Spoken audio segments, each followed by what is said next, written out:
Welcome everyone to part 3 of the Campbell Scale Models Richmond Barrel Manufacturing Company. I've got a lot happening this time around, so let's get started and see how I've gotten to this stage.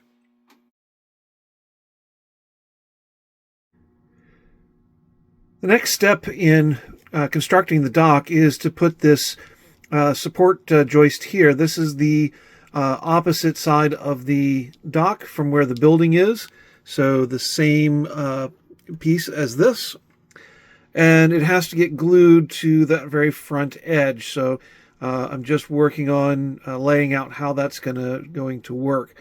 This is going to be pretty tedious, so I'm not actually going to try and film it. I don't think you'd see anything, so I'll show you the results once I have that all glued in place.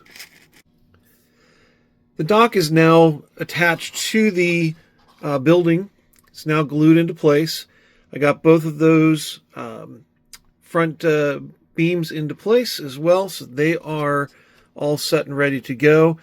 The next thing that has to happen is all of these short leg pieces have to get glued onto the bottom of the dock here, so that it goes from the bottom down to the ground. So each one of those is going to need to get glued into place. I'm not going to record all of that. That's rather a tedious thing to try and show. So I will be back in a moment to show you what the result looks like.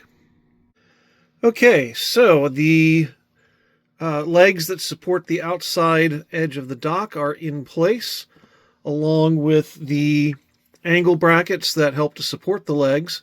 When I cut all of these out for the angle braces, I had 2 extras, and the bundle of these short legs, there were extras as well. I double checked everything to make sure that these didn't get used somewhere else, and unless I've missed it, they don't. So this brace right here is actually not included in the instructions. I went ahead and added it just to give this corner leg some extra strength. Now there are some boards that are going to be going across the whole front of this, so going all the way across the front and down the side.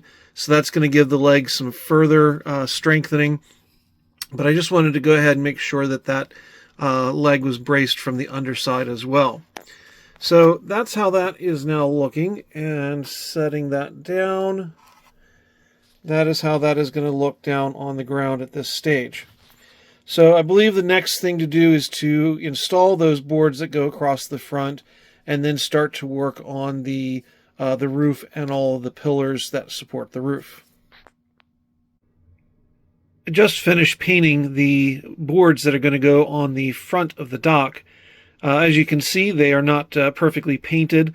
I started with the lighter green that I had used to sort of age the windows and door, and then I went back and dry brushed on the darker green and just left areas also bare.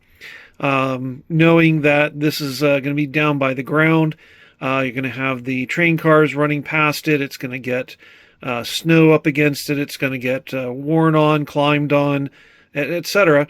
I didn't want it to be in perfect condition. So these boards are now ready to get glued onto the building. I'll show you those in a moment. Putting those 6 boards on was pretty quick and easy, and definitely give the overall model a nice appearance. It closes off that lower area, but as a person would walk past it with the light in the train room, you should see that it's hollow underneath there. That's a nice little effect. You can actually see some light coming through the boards over on that far corner.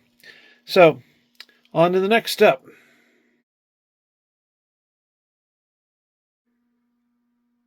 Before I move on to adding the roof over the dock here, there's a couple things I need to take care of before I move too much further and lose easy access.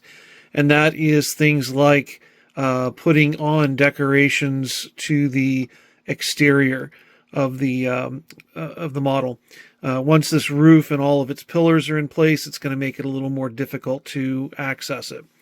I want to start getting decorations done on the interior as well, showing the barrels being made. I need bits of wood. I need to have a couple of workstations, some workbenches, tools, etc.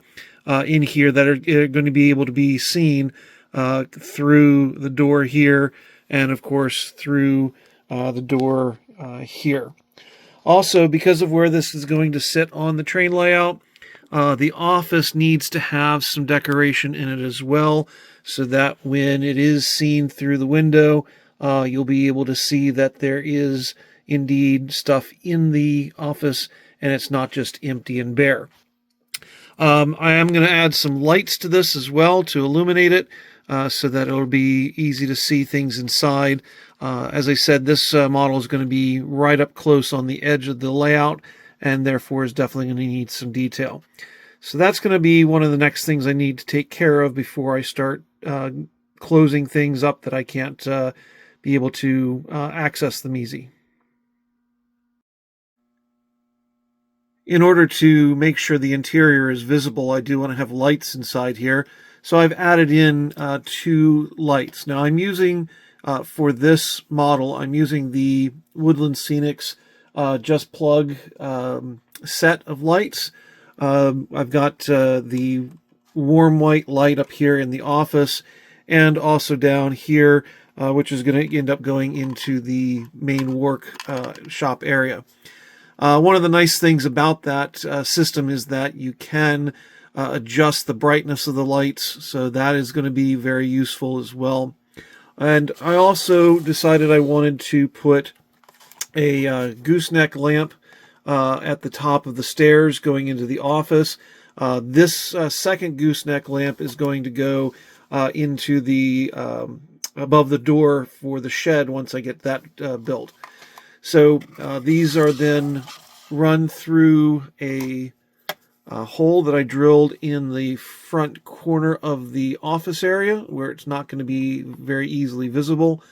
The wire I'm going to go ahead and glue into the corner and then up along the roof line and then out onto the ridge of the roof.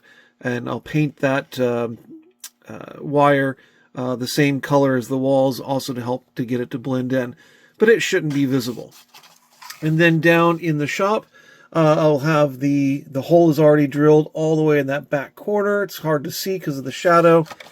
So both wires come out of a single hole in the bottom, and then that will then have a hole drilled into the base of the layout for that to go through. So that's how I'm planning on lighting up this model. I'm not going to go super crazy with lighting. I could potentially put lights underneath the dock area as well if I wanted to, but I don't think that's really necessary for this at all. I do have some other furniture I'm going to be putting inside, but if anybody happens to know of any companies that make any 3D printed parts or other cast furniture for the interiors of offices and such, please let me know in the description, or excuse me, in the comments section down below, and that way I can look at getting some more furniture for that office area. This first batch of barrels, I went ahead and gave them a stain of the Hunter Line burnt sienna stain. With these being wooden barrels, that red color is a nice base to start with. I'm then going over them with a wood brown.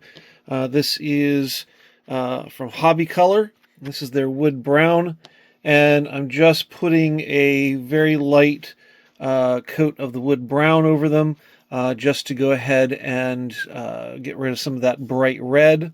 You can see the difference between them. Still need, of course, paint up the bands, which I'll do here soon, and then probably give the whole thing a bit of a black wash, just to blend everything together. And then got to start stacking them up in the shop. So those wooden barrels have now had their bands painted on. and I've got that setting out here on the deck of the company. Set one of the people from that Fowler set of figures that I showed back at the very beginning with one of the barrels, so that you can get an idea of how tall these barrels would be. And then the gray barrel that you see on the left is a 3D printed barrel from Mind Mount Models. Picked that up back at the Timonium Train Show, a bunch of those. Those still all need to get painted as well. So going to have a variety of different barrels in this set. To show a variety of different barrels being made, these barrels are all cast metal. They've got their first coat of paint on them, which is just a primer, Tamiya primer. These two workbenches are from Mind Mount Models. Picked those up at the Timonium Train Show. Again, they just have the primer coat over them, and now it's going to be a matter of starting to paint them, pick out some of the details, and get them into the shop area itself. The wooden barrels, I have stacked up a group of them so that they are prepped and ready to go. I haven't decided how I want to set them in here or where I want to set them. And I know that with the weight of barrels being just standing up like that, they could potentially roll out from underneath each other just from their own weight. So I may need to put in some type of barrier. I still need to put in a lumber supply of some kind and eventually have people inside working building barrels. So a lot more to come.